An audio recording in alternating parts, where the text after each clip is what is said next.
आकाशवाणी रांची से प्रस्तुत है प्रादेशिक समाचार।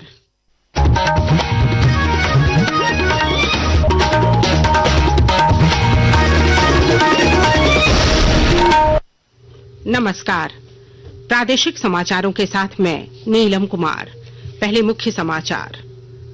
मुख्यमंत्री हेमंत सोरेन ने अगले 15 दिनों के अंदर मैया योजना के लाभुकों का सत्यापन करने का दिया निर्देश। कहा, लाभुकों के बैंक खातों को जल्द आधार से करें लिंक। कल्याण मंत्री चंद्रा लिंडा ने रांची में स्कूल का किया निरीक्षण। कहा, राज्य भर में छात्राओं के लिए उपलब्ध कराई जाएगी सुरक्षित, सुविधाजनक और आधुनिक आवासीय व्यवस्था। झारखंड उच्च न्यायालय ने गिरिडीह स्थित जैन धर्मस्थल पारसनाथ पहाड़ को संरक्षित रखने के दिए निर्देश। राज्य सरकार से कहा, जैन धर्मावलंबियों की भावनाओं का रखें ख्याल। मौसम विभाग ने राजधानी रांची समेत राज्य के अधिकतर हिस्सों में आज और कल तेज हवा के साथ बारिश होने की जताई संभावना। बोकारो और गिरिडीह में वज्रपात से 2 की मौत। और इंफॉल में चल रही 68वीं राष्ट्रीय स्कूल गेम्स के वेटलिफ्टिंग चैंपियनशिप में झारखंड के निकलेश लकड़ा ने बालक वर्ग के 49 किलो कैटेगरी में जीता स्वर्ण। ओम कुमार ने जीता रजत। और अब समाचार विस्तार से। मुख्यमंत्री हेमंत सोरेन ने अगले 15 दिनों के अंदर मैया सम्मान योजना के लाभुकों का सत्यापन करने का निर्देश दिया है। श्री सोरेन ने कल रांची में विभिन्न योजनाओं की समीक्षा बैठक के दौरान लाभुकों के बैंक खातों को आधार से लिंक कराने का काम भी जल्द पूरा करने का निर्देश दिया। कल्याण मंत्री चंद्रा लिंडा ने कहा है कि राज्य भर में छात्राओं के लिए सुरक्षित और सुविधाजनक आवासीय व्यवस्था उपलब्ध कराई जाएगी। श्री लिंडा कल रांची के राजकीय पिछड़ी जाति +2 बालिका उच्च विद्यालय के छात्राओं से बातचीत कर रहे थे। जो तुम्हारी सभी समस्याओं का देखभाल करने तुम्हारे माता पिता की तरह कपड़ा लता देना है, हमको देना है, खाना पीना देना है, हमको देना है। तुम कल इंजीनियर बनोगी, डॉक्टर बनोगी, इसके लिए प्लान बनाना है, हमको बनाना है। तेरा हॉस्टल बनाना है, वो भी हम ही को बनाना है। किताबें देनी है, वो सब करना है, सब कुछ करना है। इस अवसर पर उन्होंने कहा कि छात्रावास का निर्माण आधुनिक तरीके से किया जाएगा। शिक्षा मंत्री रामदास सोरेन ने जमशेदपुर के सिद्धगोड़ा टाउन हॉल में 224 नव चयनित अभ्यर्थियों को चौकीदार पद के लिए नियुक्ति पत्र प्रदान किया। इस दौरान मंत्री ने सभी अभ्यर्थियों से अपने दायित्वों को ईमानदारी के साथ निभाने की अपील की। ग्रामीण स्तर में जो घटना होती है, चाहे क्राइम का, चोरी का, किसी भी तरह घटनाएं होती है, उसको अंकुश लगाने के लिए, उसको समाप्त करने के लिए और यहाँ के लोगों को बेहतर सुरक्षा प्रदान करने के लिए आज हमारी इंडिया महागठबंधन सरकार, राज्य के मुख्यमंत्री हेमंत सोरेन ने ये जो कदम उठाया है, ये काफी सराहनीय कदम है। झारखंड उच्च न्यायालय ने गिरिडीह स्थित जैन धर्मस्थल पारसनाथ पहाड़ को संरक्षित करने के निर्देश दिए हैं।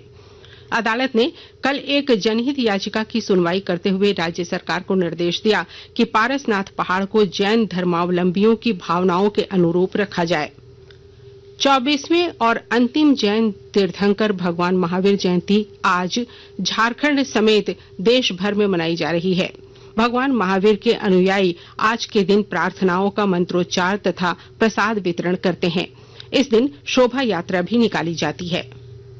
झारखंड मुक्ति मोर्चा की विधायक कल्पना सोरेन ने कल गिरिडीह स्थित गांडेय में 8 मोबाइल मेडिकल वैन को हरी झंडी दिखाकर रवाना किया। इस मौके पर कल्पना सोरेन ने कहा कि इन मेडिकल वैन से दूर दराज के इलाकों में स्वास्थ्य सुविधा उपलब्ध होगी। हंस फाउंडेशन की तरफ से हम लोग बेंगाबाद में मोबाइल मेडिकल से 8 बसेस को रवाना किए। ये खास करके सुदूरवर्ती इलाकों में जहाँ पर में लोग नहीं पहुँच पाते हैं, अस्पताल में दवाइयाँ हैं, इलाज है, चेकअप है, ये वैन के माध्यम से इसमें टीम बनी हुई है, डॉक्टर है, टेक्नीशियंस हैं। तो ये मेरी तरफ से एक नया कदम है। प्रधानमंत्री नरेंद्र मोदी ने कहा है कि कमांड एरिया डेवलपमेंट और जल प्रबंधन के आधुनिकीकरण से सिंचाई नेटवर्क में सुधार होगा, सूक्ष्म सिंचाई को बढ़ावा मिलेगा और नवीनतम तकनीक के उपयोग को प्रोत्साहन मिलेगा। केंद्रीय मंत्रिमंडल ने कल प्रधानमंत्री कृषि सिंचाई योजना की उप योजना के रूप में कमांड एरिया डेवलपमेंट और जल प्रबंधन के आधुनिकीकरण को स्वीकृति दी थी। आकाशवाणी के ताजा तरीन समाचारों के लिए आप हमारी वेबसाइट newsonair.gov.in पर लॉग ऑन कर सकते हैं। ताजा समाचार X handle @AIR news alerts और Facebook page All India Radio News पर भी उपलब्ध है। आप प्रादेशिक समाचार एकांश के X handle @AIR news _Ranchi और Facebook Akashvani news Ranchi, Instagram page तथा YouTube channel AIR news Ranchi पर भी हमारे बुलेटिन सुन सकते हैं। प्रादेशिक समाचार आप आकाशवाणी रांची से सुन रहे हैं। मुख्य चुनाव आयुक्त ज्ञानेश कुमार ने कहा है कि चुनावी प्रक्रिया में मीडिया की निर्णायक भूमिका है। उन्होंने सूचनाओं के डिजिटल दौर में चुनावी प्रक्रियाओं में मतदाताओं के विश्वास को बनाए रखने में तथ्यात्मक और पारदर्शी संचार के महत्व पर जोर दिया। श्री कुमार पश्चिम बंगाल के चुनावी अधिकारियों के साथ 2 दिवसीय राष्ट्रीय प्रशिक्षण कार्यक्रम के उद्घाटन के अवसर पर बोल रहे थे। गर्मी शुरू होते ही लोहरदगा जिले के जंगलों में आग लगने की घटनाएं बढ़ गई हैं। विस्तृत जानकारी दे रहे हैं हमारे लोहरदगा संवाददाता। लोहरदगा जिला में गर्मी शुरू होते ही जंगलों में आग लगी की घटनाएं बढ़ गई है। कुछ ग्रामीण महुआ चुनने के लिए जंगलों में आग लगा रहे हैं। इससे भारी नुकसान हो रहा है। जंगलों में आग लगने से जंगली जीव जंतु के लिए संकट पैदा हो गया है। लोहरदगा जिला अंतर्गत सेन्हा प्रखंड क्षेत्र एवं पेसरार प्रखंड क्षेत्र के जंगलों में अभी भीषण आग लगी है। आग लगने से पेड़ पौधे जलकर नष्ट हो रहे हैं और जंगली जीव जंतुओं को भारी नुकसान उठाना पड़ रहा है। जंगलों में कई प्रकार के जीव जंतुओं का बसेरा है और आग लगने से सभी जीव जंतु के लिए संकट हो गए हैं। गोपी कृष्ण कुंवर, आकाशवाणी समाचार, लोहरदगा। गुमला जिले के रायडीह से पुलिस ने एक ट्रक से लाखों रुपए की अवैध शराब जब्त की है। चैनपुर के अनुमंडल पुलिस पदाधिकारी ने बताया कि यह ट्रक छत्तीसगढ़ से आ रहा है। चेकिंग के क्रम में एक ट्रक, वो सेम आइसर ट्रक, जब उसको रोका गया तो उसने हड़बड़ाकर ट्रक को भगाने की कोशिश की। तो वहाँ पर मौजूद पुलिस की गाड़ी में हम लोगों ने उसका पीछा किया और पीछा करके उसको पकड़ा। उसको जब पूरी तरीके से तहकीकात की गई तो उसके फ्लोर के नीचे ब्लेंडर प्राइड, रॉयल स्टैग और रेड लेबल, इनकी टोटल मिलाकर 172 पेटियां हमें प्राप्त हुई। आज दुनिया भर में विश्व होम्योपैथी दिवस मनाया जा रहा है। होम्योपैथी दुनिया की दूसरी सबसे बड़ी चिकित्सा प्रणाली है। मौसम विभाग ने राजधानी रांची समेत राज्य के अधिकतर हिस्सों में आज और कल तेज हवा के साथ बारिश होने की संभावना जताई है। इसे लेकर ऑरेंज अलर्ट जारी किया गया है। इधर कल बोकारो और गिरिडीह जिले में हुए वज्रपात से 2 महिलाओं की मौत हो गई, जबकि कोडरमा और लातेहार जिलों में 12 लोग घायल हो गए। इंफॉल में चल रही 68वीं राष्ट्रीय स्कूल गेम्स के वेट लिफ्टिंग चैंपियनशिप में झारखंड के निकलेश लकड़ा ने बालक वर्ग के 49 किलो कैटेगरी में स्वर्ण पदक जीत लिया है। वहीं झारखंड के ही ओम कुमार ने 61 किलोग्राम वर्ग में रजत पदक जीता।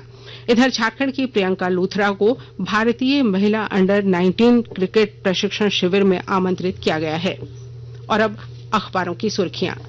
राजधानी रांची से प्रकाशित होने वाले अधिकतर अखबारों ने आज मुख्यमंत्री हेमंत सोरेन की सभी जिलों के उपायुक्तों के साथ हुई समीक्षा बैठक की खबर को पहले पन्ने पर प्रमुखता से प्रकाशित किया है।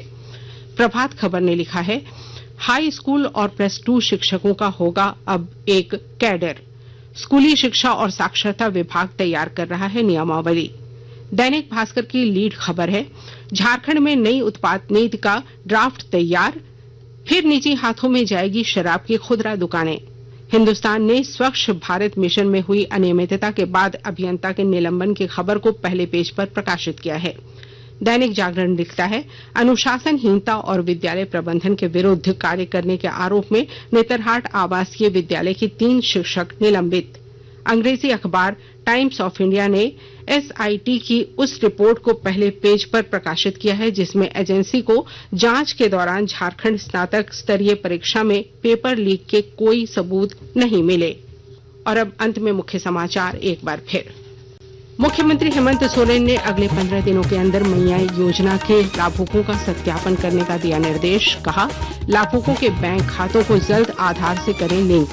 कल्याण मंत्री चंद्रा लिंडा ने रांची में स्कूल का किया निरीक्षण। कहा, राज्य भर में छात्राओं के लिए उपलब्ध कराई जाएगी सुरक्षित, सुविधाजनक और आधुनिक आवासीय व्यवस्था। झारखंड उच्च न्यायालय ने गिरिडीह स्थित जैन धर्मस्थल पारसनाथ पहाड़ को संरक्षित रखने के दिए निर्देश। राज्य सरकार से कहा, जैन धर्मावलंबियों की भावनाओं का रखें ख्याल। मौसम विभाग ने राजधानी रांची समेत राज्य के अधिकतर हिस्सों में आज और कल तेज हवा के साथ बारिश होने की जताई संभावना। बोकारो और गिरिडीह में वज्रपात से 2 की मौत। और इंफॉल में चल रही 68वीं राष्ट्रीय स्कूल गेम्स के वेटलिफ्टिंग चैंपियनशिप में झारखंड के निकलेश लकड़ा ने बालक वर्ग के 49 किलो कैटेगरी में जीता स्वर्ण। ओम कुमार ने जीता रजत। इसके साथ ही आकाशवाणी रांची से प्रादेशिक समाचार का ये बुलेटिन समाप्त हुआ। अगला प्रादेशिक मुख्य समाचार 10 बजे प्रसारित किया जाएगा। नमस्कार।